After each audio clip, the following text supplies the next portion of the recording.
Experience your dream retirement life for a day. Tirupati laddu பிரசாத விவகாரம் பூதாகரமான நிலையில் அதற்கான பரிகார பூஜை நடத்துவது குறித்து முதல்வர் சந்திரபாபு நாயுடுவுடன் தேவஸ்தான அதிகாரிகள் ஆலோசனை நடத்தினர்.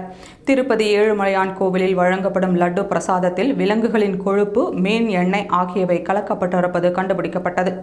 இவ்விவகாரம் பக்தர்கள் மத்தியில் பெரும் அதிர்ச்சியை ஏற்படுத்தியதோடு கோவிலின் புனிதம் கெட்டுவிட்டதாகவும் குற்றச்சாட்டு எழுந்தது. லட்டு விவகாரத்தில் அடுத்து என்ன செய்வது என்பது குறித்து திருப்பதி கோவில் அர்ச்சகர்கள் மற்றும் கூடுதல் நிர்வாக அதிகாரி வெங்கையா சௌத்ரி உள்ளிட்டோருடன் திருப்பதி தேவஸ்தானத்தின் நிர்வாக அதிகாரி ஷியாமலா ராவ் முக்கிய ஆலோசனை நடத்தினார். அதில் நாளை முதல் 3 நாட்களுக்கு திருப்பதியில் சாந்தி யாகம் நடத்துவது என்று முடிவு செய்யப்பட்டது. மேலும் லட்டு தயாரிப்பு கூடம், நெய் இருப்பு வைத்துள்ள இடங்களையும் சுத்தப்படுத்துவது என்று தீர்மானிக்கப்பட்டது.